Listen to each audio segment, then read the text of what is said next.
بسم اللہ الرحمن الرحیم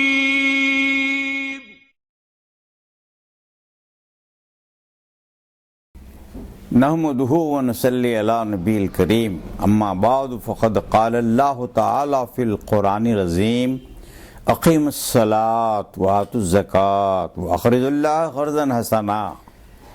سامعین ناظرین، کلام اللہ میں 775 مقامات پر کم و بیش اللہ تعالیٰ جو حکم دیا ہے نماز کے تعلق سے، اقیم الصلاة، نماز قائم کرو۔ نماز قائم کرنے کی عبادت ہے، پڑھنے کی عبادت نہیں ہے۔ پڑھنے کی عبادت تو قرآن ہے، فقرؤوا ما تیسر من القرآن، لیکن نماز قائم کرنے کی عبادت ہے، جس کو قائم کرنے کے لیے 14 فرائض کا اہتمام کرنا ہوگا۔ ان 14 فرائض کو فقہائے کرام نے دونوں حصوں میں تقسیم کیا ہے۔ نماز شروع کرنے سے پہلے 7 شرائط نماز اور نماز کے اندر 7 ارکان نماز، یہ 14 فرائض میں سے کوئی فرض بھی اگر ادا نہ ہو تو نماز کو دہرانا پڑتا، نماز ہوتی ہی نہیں۔ البتہ 14 واجبات نماز ہیں جن میں اگر غلطی ہو جائے تو سجدہ سہو لازم آتا ہے۔ 15 سنن نماز کا بھی اہتمام کرنا چاہیے، اور پھر مکروہات نماز سے بچتے ہوئے نماز ادا کرنا چاہیے، اور پھر خاص طور پر جن چیزوں سے نماز ٹوٹ جاتی ہے ان کو مفسدات نماز کہا گیا ہے، یہ تقریباً 15 ہیں، ان کا بھی خاص طور سے خیال رکھتے ہوئے نماز کو ادا کرنا چاہیے، ورنہ ہماری نماز ہوتی ہی نہیں۔ کلام اللہ میں سورہ بقرہ میں رب العالمین ارشاد فرماتا ہے وَاسْتَعِينُوا بِالصَّبْرِ وَالصَّلَاةِ، نماز کے ذریعے سے اللہ تعالیٰ سے مدد مانگنے کا حکم ہے۔ رسول اللہ صلی اللہ علیہ وسلم نے بھی ارشاد فرمایا صلاۃ الحاجات کے ذریعے سے اللہ تعالیٰ سے مانگو، اللہ تعالیٰ دیتا ہے، اللہ تعالیٰ دے کر خوش ہوتا ہے، بندہ لے کر خوش ہوتا ہے۔ سامعین ناظرین، بزرگان دین رحمت اللہ علیہ مجمعین کی تاریخ بتاتی ہے کہ جب محمود غزنوی سندھ کے علاقے میں گیا، سومنات کے قلعے پر 12 حملے کیا لیکن کامیابی نصیب نہیں ہوئی، تو فوراً اس کے وزیر نے ایک اللہ والے کی خدمت میں چل کر دعا کروانے کے لیے ہدایت دی۔ تو پس حضرت ابوالحسن خرقانی رحمت اللہ علیہ قریب کی پہاڑی میں اپنے مریدوں کے ساتھ رہتے تھے، وہاں پہنچا۔ محمود غزنوی پہنچ کر عرض کیا حضور دعا فرمائیے، تو آپ نے تاکید فرمائی محمود، رسول اللہ صلی اللہ علیہ وسلم نے ارشاد فرمایا ہے صلاۃ الحاجات کے ذریعے سے اللہ تعالیٰ سے مانگ، آخری بار۔ اس کے بعد حضرت ابوالحسن خرقانی نقشبندی فاروقی رحمت اللہ علیہ نے اپنی چادر مبارک محمود غزنوی کو اڑا دی اور ارشاد فرمایا محمود، غار میں میرا مصلی بچھا ہوا ہے، اس مصلی پر جا اور 2 رکعت نماز صلاۃ الحاجات ادا کر کے اللہ تعالیٰ سے مانگ لے جو مانگنا چاہتا ہے۔ محمود غزنوی نے بزرگان دین رحمت اللہ علیہ مجمعین کی ہدایت پر صلاۃ الحاجات کے ذریعے یعنی سنت کے ذریعے سے اللہ تعالیٰ سے مدد مانگی۔ دعا کے ہاتھ نیچے گرنے نہیں پائے تھے کہ دعا کی قبولیت کے آثار بھی اس کو معلوم ہونے لگے۔ محمود غزنوی خوش غار کے باہر نکلا، پہلے ہی حملے میں سومنات کا قلعہ فتح ہو گیا۔ سامعین ناظرین، کیا راز ہے نماز میں؟ سر کو جھکا کے دیکھ لو، ملتا ہے خود خدا، ذرا سجدے میں جا کے دیکھ لو۔ اسی طرح سے تاریخ ہندوستان گواہ ہے، تاریخ ہندوستان میں سنہری حروف سے لکھا ہوا ہے، حضرت خواجہ معین الدین چشتی سنجری ثم الاجمری رحمت اللہ علیہ صلاۃ الحاجات کے ذریعے سے اللہ تعالیٰ سے مدد مانگی، اللہ رب العالمین نے پرتھوی راج کے بھیجے ہوئے جادوگروں پر فتح عطا فرمائی۔ اللہ تعالیٰ کے فضل و کرم سے خواجہ معین الدین چشتی اجمیری رحمۃ اللہ علیہ نے دعا کی اور پرتھوی راج کا خلا خما ہو گیا۔ ہندوستان میں آپ نے حکمت و فراست سے بار بار صلاۃ الحاجات کے ذریعے اللہ رب العالمین سے مانگتے رہے۔ حکمت و فراست سے محبت کی فضا میں سارے ہندوستان سے کفر کو برطرف، اسلام کو ہر طرف فرما دیا۔ سامعین ناظرین، امام بخاری رحمۃ اللہ علیہ کا مشہور واقعہ ہے کہ آپ کی بچپن میں چیچک سے یا کہ سنگین بیماری کی وجہ سے دونوں آنکھیں جاتی رہیں۔ امی جان نے اپنے صاحبزادے کی آنکھوں کے علاج کے لیے پورے بڑے بڑے شہروں میں تشریف لے گئے، بڑے بڑے حکماں سے علاج کرایا، لیکن کوئی بھی شفا نصیب نہ ہوئی۔ واپس آئے، گھر کو واپس آ کر امام بخاری رحمۃ اللہ علیہ کی والدہ صاحبہ 2 رکعت نماز صلاۃ الحاجت ادا فرما کر عرض کیا، اے احکم الحاکمین، در در خراب خستہ پھری لے کے التجا، لیکن ملا نہ منزل مقصود کا پتہ، آخر پکارا تیرے کرم نے ادھر تو آ، حاضر ہوئی ہوں در پہ تیرے اے میرے خدا۔ تہجد کا وقت تھا، صلاۃ الحاجات اور تہجد ادا کر کے سجدے میں گڑ گڑانے لگیں، اے اللہ، اے احکم الحاکمین، میرے بیٹے اسماعیل بابا کی آنکھیں عطا فرما۔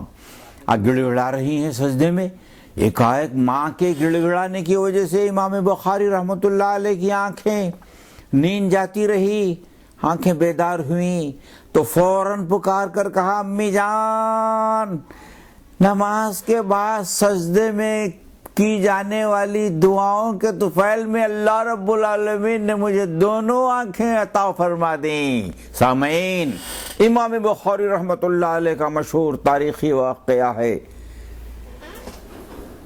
اسی لیے علامہ اقبال ارشاد فرماتے ہیں، جاگ اٹھ سجدہ تو کر، رو کر دعائیں مانگ لے، بات تیری کون سی اللہ نے مانی نہیں۔ سامعین ناظرین، آئیے دربار رسالت میں آپ صلی اللہ علیہ وسلم کے جلوت و خلوت میں تعلیم یافتہ، تربیت یافتہ صحابہ کرام کے واقعات بھی میں آپ کو سناؤں۔ ایک صحابی رسول کا دوران سفر میں گھوڑا ایک دم گرا اور مر گیا۔ مرتے ہی آپ نے 2 رکعت نماز صلاۃ الحاجت ادا فرمائی، عرض کیا، اے احکم الحاکمین، تیرے حبیب پاک صلی اللہ علیہ وسلم کے صدقے و طفیل میں تجھ سے مدد مانگتا ہوں، مولا، گھوڑے کی روح کو واپس پلٹا دے، میرا کام بن جائے گا۔ دعا کے ہاتھ نیچے گرنے نہ پائے تھے، صحابی رسول کا گھوڑا زندہ ہو کر اٹھ کھڑا ہو گیا، پہلے سے زیادہ تندرست توانا ہو گیا۔ آپ نے اللہ تعالیٰ کا شکر ادا فرمایا، لہذا صلاۃ الحاجت کے ذریعے سے صحابہ کرام نے مرے ہوئے گھوڑے کو زندہ فرما لیا۔ صلاح عام ہے حیران نکتہ داں کے لیے، نہیں قصہ یہ دل لگی کے لیے، بلکہ عبرت ہے، نصیحت ہے، وصیت ہے آپ کے ہمارے۔ سامعین ناظرین، تاریخ اسلام کا سنہری واقعہ آپ کے سامنے بیان کرنا چاہتا ہوں۔ امیر المومنین فاروق اعظم رضی اللہ تعالیٰ عنہ نے سعد بن ابی وقاص رضی اللہ تعالیٰ عنہ کو ایک فوجی دستہ دے کر تاکید فرمائی کہ اے سعد، جاؤ ایران فتح کر کے آؤ، ایران میں کمزوروں پر ظلم ہو رہا ہے، معصوموں پر ظلم ڈھائے جا رہے ہیں، لہٰذا جاؤ اللہ کی مخلوق کو ظلم و زیادتی سے بچانے۔ حکم کی تعمیل میں سعد بن ابی وقاص رضی اللہ تعالیٰ عنہ فوجی دستہ لے کر ایران کی سرحد پر پہنچے۔ دریائے دجلہ میں ایسی زبردست غیانی بپا ہے، مجاہدین کے دبلے پتلے گھوڑے تو کجا، ہاتھی بھی پار ہونا مشکل۔ تو فوراً سعد بن ابی وقاص رضی اللہ تعالیٰ عنہ نے اپنے فوجی دستے میں اعلان فرمایا، اے اسلام کے شیرو، اے مجاہدین اسلام، دریائے دجلہ کو پار کرنے کے بظاہر کوئی اسباب نظر نہیں آ رہے ہیں، لہٰذا اللہ تعالیٰ سے مدد مانگنے کا وقت ہے، لہٰذا 2 رکعت نماز صلاۃ الحاجات ادا کرو، اللہ رب العالمین سے دعا کرو، انشاءاللہ المستعان اللہ تعالیٰ کی مدد شامل حال ہوگی تو ہم دریائے دجلہ پار کر سکیں گے۔ تاریخ اسلام شاہد ہے، ہر مجاہد نے اپنی اپنی چادر بچھا کر 2 رکعت نماز صلاۃ الحاجت ادا کیے، اس کے بعد اللہ تعالیٰ کے آگے گڑ گڑا کر توبہ کرنے لگے، استغفر اللہ ربی من کل ذنب واتوب الیک۔ اس کے بعد دعا کرنے لگے، ربنا افرغ علینا صبرا وثبت اقدامنا وانصرنا علی القوم الظالمین وانصرنا علی القوم الظالمین۔ تاریخ اسلام شاہد ہے، دعا کے ہاتھ نیچے گرنے سے پہلے اللہ رب العالمین کی مدد آئی، دریائے دجلہ پر پانی منجمد ہو گیا۔ صلاۃ الحاجات کے ذریعے سے اللہ سے مدد آئی، دریائے دجلہ کی پیٹھ پر مسطح روڈ بن گئی۔ مجاہدین اسلام الحمدللہ اللہ کا شکر ادا کرتے ہوئے یہ سب کے سب دریائے دجلہ پار ہوئے۔ اللہ تعالیٰ کے حکم سے مظلوموں کی اور فتح ہوئی، ظالموں کی شکست ہوئی، کامیاب کامران طریقے سے یہ واپس آئے۔ سامعین، ناظرین، آج کی دنیا کے ترقی یافتہ ممالک کے براڈ مائنڈڈ، بڑے بڑے تعلیم یافتہ پروفیسرز، ڈاکٹرز، سائنٹسٹ اس تاریخی واقعے کو پڑھ کر اسلام کے آغوش میں آ رہے ہیں۔ کہنے والے نے کیا ہی اچھا کہا ہے، جب پڑھ کے صحابہ کی باتیں اغیار مسلمان ہوتے ہیں، کفار مسلمان ہوتے ہیں، کوئی تو بتا دے آقا کے دربار کا عالم کیا ہوگا۔